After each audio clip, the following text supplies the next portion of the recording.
औजीका कर्मचारियों को 6 सूत्री मांगों को लेकर धरना प्रदर्शन जारी है। कर्मचारियों ने दूसरे दिन शनिवार को भी धरना प्रदर्शन किया। धरना प्रदर्शन में अपनी मांगों को लेकर जमकर नारेबाजी भी की। बता दें कि जिले भर में कार्यरत औजीका कर्मचारी अपनी 6 सूत्री मांगों को लेकर शुक्रवार से अनिश्चितकालीन हड़ताल पर चले गए हैं। झारखंड राज्य के औजीका कर्मचारी संघ के बैनर तले कर्मचारियों ने समरालय हजारीबाग के दूसरे दिन शनिवार को भी धरना प्रदर्शन किया। धरना का नेतृत्व संघ के जिला अध्यक्ष पीयूष जी कर रहे थे। उन्होंने धरना को संबोधित करते हुए कर्मचारियों की मांगों को रखा, जिसके लंबे समय से संघर्ष कर रहे। उन्होंने कहा कि औजीका कर्मचारियों की वर्तमान स्थिति बहुत अच्छी नहीं है। लंबे समय से अपनी मांगों को रखते आ रहे हैं, लेकिन कर्मचारियों की मांगों पर कोई विचार नहीं किया जा रहा है। उन्होंने कहा कि पलास के कर्मी राज्य के ग्रामीण क्षेत्रों में औजीका का संवर्धन एवं महिला सशक्तिकरण के लिए हमेशा से प्रयास करते रहे हैं, अपने दायित्व को ईमानदारी पूर्वक निर्वहन कर रहे हैं। कर्मचारी सरकार की योजनाओं को जमीनी स्तर पर पहुंचाने का हर संभव प्रयास करती है। उन्होंने कहा कि सरकार की योजनाओं को लाभों तक पहुंचाने में कर्मचारियों की महत्वपूर्ण भूमिका है, लेकिन कर्मचारियों की अपनी औजीका की नैया डूबती जा रही है। अपनी मांगों को लेकर जेएसएलपीएस के सोसाइटी एक्ट के खत्म करते हुए औजीका कर्मचारियों को राज्यकर्मी का दर्जा दिया है। उन्होंने कहा कि राज्यकर्मी सेवा स्थायीकरण एवं वेतनमान। कर्मचारियों ने आरोप लगाया कि केंद्र सरकार द्वारा राष्ट्रीय मिशन प्रबंधन इकाई NMMU के तहत दी गई बुनियादी सुविधाएं जैसे समान कार्य के बदले समान वेतन, आंतरिक पदोन्नति, वेतन वृद्धि राज्य सरकार द्वारा अब तक लागू नहीं की गई है। आंदोलनरत कर्मियों का कहना है कि वर्षों से सेवा देने के बावजूद उन्हें अब तक ना तो वेतन में उचित वृद्धि मिल रही है, ना ही किसी प्रकार का सुरक्षा प्रावधान। जेएसएलपीएस कर्मियों को राज्यकर्मी का दर्जा दो, हमें राज्यकर्मी का दर्जा दो,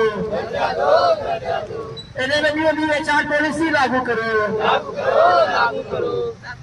इंकलाब जिंदाबाद, राज्यकर्मी का दर्जा दो। तो इसी कड़ी में ये जो है आज इन लोगों ने कहा था कि हम लोग आएंगे आपके जहाँ भी स्थल है वहाँ पर, और वहाँ पर आकर के हम एक प्रेस विज्ञप्ति जारी करेंगे। इन्होंने प्रेस विज्ञप्ति भी वहाँ पर जारी करा है और उसको लेकर के पत्र वगैरह जो है व्यवहार हो गया है।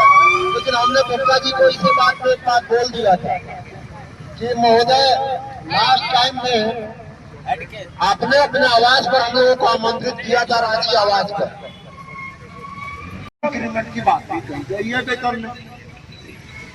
अगर आप हमको वो रेगुलर देते चले जाते तो हमको न्यू एचआर मैनुअल की आवश्यकता ही क्या थी? काम करने के समय में जब हम आपको कर्मी लगते हैं, हमारे लिए स्पष्ट चाहे जो मजबूरी हो, न्यू एचआर मैनुअल लागू करो, लागू करो, लागू करो, न्यू एचआर पॉलिसी लागू करो, लागू करो, लागू करो, राजकर्मियों का दर्जा दो, दर्जा दो, दर्जा दो, जेएसएलपीएस प्रबंधक होश में आओ, होश में आओ, होश में आओ, जेएसएलपीएस प्रबंधक होश में आओ, होश में आओ, होश में आओ, हमारी मांगे पूरी हो, पूरी हो, पूरी हो, हमारी मांगे पूरी हो, पूरी हो, पूरी हो। NMMU का जो न्यू HR पॉलिसी है उसको यथाशीघ्र लागू करना, 10% जो प्रत्येक वर्ष वेतन में वृद्धि है वो वृद्धि करना, और कई छोटे छोटे मांगे हैं। उन सभी मांगों को लेकर के आज हम लोग, कल से हम लोग का पहला दिन था, आज दूसरा दिन है। ये अनिश्चितकालीन हड़ताल में हम लोग बैठे हुए हैं और जब तक हमारी मांगे पूरी नहीं हो जाती है तब तक हम लोग अनिश्चितकालीन हड़ताल पर ही रहेंगे। और मैनेजमेंट से मेरा यही दरख्वास्त है, विनती है कि आप हमारे गार्जियन हैं, हम आपके बच्चे हैं, और बच्चों का जो आप हमको दे रहे हैं उसमें आपके बच्चे का परिवार का भरण पोषण सही तरीके से, सही ढंग से नहीं हो पा रहा है।